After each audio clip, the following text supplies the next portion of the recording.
लेकिन मेरा पहला सवाल जाता है हरिशंकर जैन साहब को, जो इस पूरे मामले में कोर्ट के सामने थे और लड़ रहे थे इस केस को। हरिशंकर जैन जी, आज बहुत हर्ष नजर आया जो हिंदू पक्ष के पेटिशनर्स थे, लेकिन कुछ लोगों का कहना है कि ये तो पहली सीढ़ी थी और असदुद्दीन ओवैसी साहब ने पहले ही कह दिया कि इसको चुनौती दी जाएगी हाई कोर्ट में।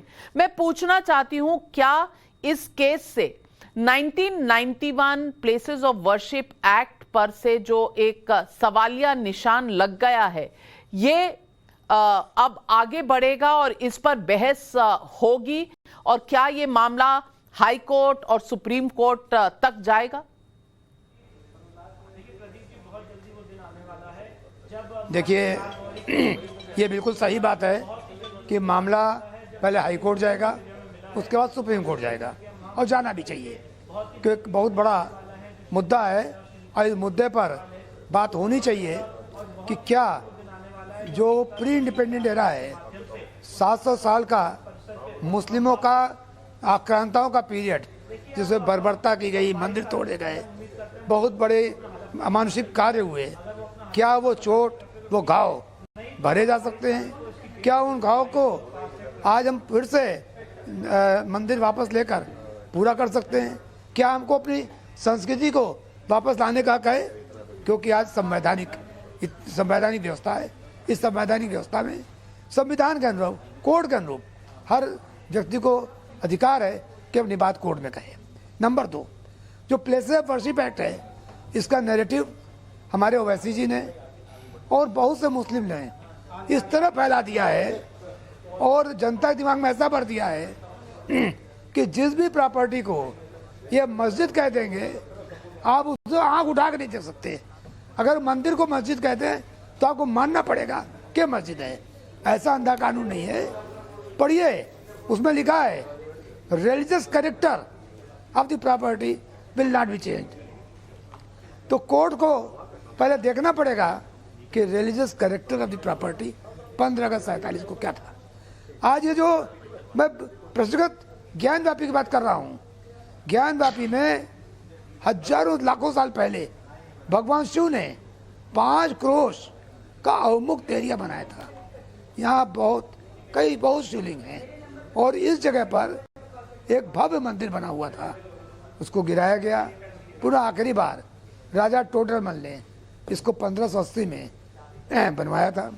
यह बात माननीय सुप्रीम कोर्ट ने अपने जजमेंट में 1997 सुप्रीम कोर्ट में जस्टिस रामास्वामी ने लिखा है कि सही है कि मस्जिद तोड़कर यह मंदिर बनाई गई। मैं पूछना चाहता हूँ किसी भी मुस्लिम से जो मुस्लिम ला जानता है और किसी भी हिंदू से जो हिंदू ला जानता है कि क्या मंदिर तोड़कर कोई मस्जिद बनाई जा सकती है? अगर बनाई गई तो मस्जिद होगी कि एक ढांचा होगा? और हिंदू पक्ष का जो हिंदू कला है, जो सुप्रीम कोर्ट ने स्वीकार किया है अयोध्या केस में, कि एक बार अगर मंदिर थी तो मंदिर अनवरत रहेगी और मंदिर का अस्तित्व कभी समाप्त नहीं होता। मंदिर तोड़ दे, मंदिर समाप्त नहीं होती। अगर संपत्ति देवता में निहित हो गई तो देवता की रहेगी। तो देवता की ये अगर ये संपत्ति रहेगी तो जैन साहब, सबसे बड़ा सवाल ये उठता है कि कहा जा रहा है कि अब करवट ली है कानून की अंडरस्टैंडिंग ने, जिस तरह से हम अब तक कानून को समझते आए हैं, तो ये बात शायद मथुरा तक जाएगी। ये भय पहले से ही सताने लग गया है ओवैसी साहब को। क्या ये बाबरी के रास्ते जा रहा है और क्या इसके साथ मथुरा का भी कनेक्शन है? इस पर आप क्या कहेंगे?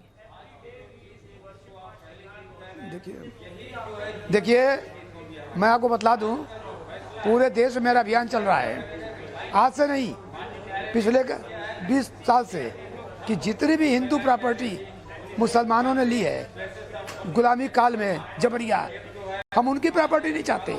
जो हमारी प्रॉपर्टी पर जबरन कब्जा किया गया है उसे पे वापस लेना है। टीले वाली मस्जिद लखनऊ में, उसका केस 2013 चल रहा है। तेजो महल है, शिव मंदिर है, इसका केस दाखिल किया चल रहा है। मथुरा पर भगवान का जहाँ जन्म हुआ था वो जन्म स्थान, वहाँ मंदिर था, वो हमारा है। ये केस चल रहा है। भोजशाला जहाँ पर 1034 में राजा भोज ने माँ सरस्वती का मंदिर बनवाया था, उस जगह केस दाखिल हो चुका है, रिट एडमिट हो चुकी है, वो केस हमारा चल रहा है। कुतुब मीनार का केस आप सबको मालूम हो चल रहा है। और इसी तरह से अभी आपने पढ़ा होगा बदायूं में केस दाखिल हुआ है, और अहमदाबाद में दाखिल हो रहा है, बड़ोदरा में दाखिल हो रहा है, महाराष्ट्र में दाखिल हो रहा है, भोपाल में दाखिल हो रहा है।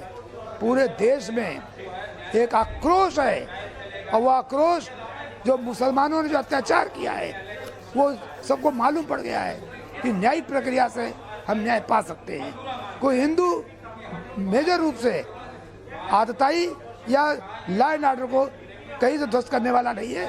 हम वो लोग नहीं हैं कि सीए की तरह सड़क जाम कर दें, ये नहीं है। किसान आंदोलन की तरह पूरा भ्रष्टाचार बना दें, हिंसा करें। कानूनी रूप से यह युद्ध जारी हो चुका है, और सारे 3000 मंदिर स्वतंत्र करा कर ही रहेंगे। मैं जब तक जिंदा हूँ मैं करूँगा, मेरा बेटा करेगा, और इसके बाद एक पूरी फौज हमारी तैयार है। फौज का मतलब वो फौज नहीं, नौजवानों की फौज जो कि हमारे साथ हैं, काम कर रहे हैं, और उन्होंने प्रण लिया है कि हम आपके जो आपने बताया है इसको आगे बढ़ाएंगे, और सारे मंदिरों को हम वापस देंगे। ये अभियान चल रहा है। और बाबरी मस्जिद कोई मस्जिद नहीं थी, उसको बाबरी मस्जिद कहना गलत है, बिल्कुल मिस दोबार है। अगर देश जा रहा है उधर तो अच्छा है, क्यों 800 साल की गुलामी के चिन्ह मिटाना हमारा अधिकार है। अनुच्छेद 29 में लिखा हुआ है संविधान के कि जो कल्चरल हेरिटेज है उसको छोड़े रखना हर भारतवासी का अधिकार है। जो पर मुस्लिम पक्ष की भी तो कई दलीलें थी। पूजा स्थल कानून एक अकेला दलील नहीं था उनका। उनकी दलीलों में वक्फ कानून 1995, काशी विश्वनाथ मंदिर कानून 1983, इन सब का उन्होंने हवाला दिया था। उन्होंने हवाला इस बात का भी दिया था कि जो आदेश 7 नियम 11 के तहत हिंदू पक्ष की याचिका सुनवाई के योग्य है ही नहीं। मैं पूछना चाहती हूं, क्या आज की जो वर्डिक्ट है उसके बाद ये सारी दलीलें वंस एंड फॉर ऑल खत्म हो गई, या ये फिर उजागर होंगी जब ये ऊपर के कोर्ट्स में जाएंगी? देखिए, बिल्कुल मुस्लिम पक्ष ऊपर कोर्ट भी जाएगा और जाना चाहिए। मैं स्वागत के लिए वहाँ खड़ा रहूँगा हाई कोर्ट में। हमें वहाँ भी मुकाबला हो जाए, उसके बाद सुप्रीम कोर्ट मुकाबला हो जाए। और मैं बतला दूँ, जो वक्फ की थ्योरी है बिल्कुल बेबुनियाद है, कोई वक्फ ही नहीं है। वक्फ के लिए बड़ी 2 लाइन की बात बताऊँगा कि वक्फ के लिए ज़रूरी है कि वो प्रॉपर्टी डेडिकेट की जाए, और प्रॉपर्टी मस्ट बिलोंग टू वाकिफ। वाकिफ का मतलब जो उसका ओनर हो। मैं पूछना चाहता हूँ, क्या कोई वक्फ डीड कोई मुस्लिम पक्ष दिखा सकता है?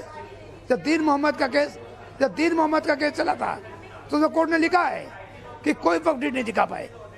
वक्फ डीड नहीं है इसलिए नहीं है कि प्रॉपर्टी भगवान में नहीं थी, और भगवान की प्रॉपर्टी पर कोई इस्लाम को जानने वाला कभी मस्जिद नहीं बना सकता।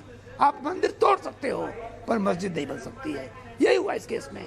बाद में लेटर ऑन मुसलमानों ने कब्जा किया और एक ढांचा खड़ा कर दिया, वो कहते हैं मस्जिद है। तो पहली बात तो मस्जिद नहीं है, नंबर 1। नंबर 2, 15 अगस्त 47 को धार्मिक स्वरूप क्या था? पूरे ढांचे का धार्मिक स्वरूप हिंदू मंदिर का था। भगवान शिव ने 5 क्रोश का अविमुक्त एरिया इसको बनाया था, और ये बात 1997 के सुप्रीम कोर्ट जजमेंट में लिखी हुई है। तो धार्मिक स्वरूप तय हो जाए, जहाँ भी जाएं, बिल्कुल कानून साफ है, और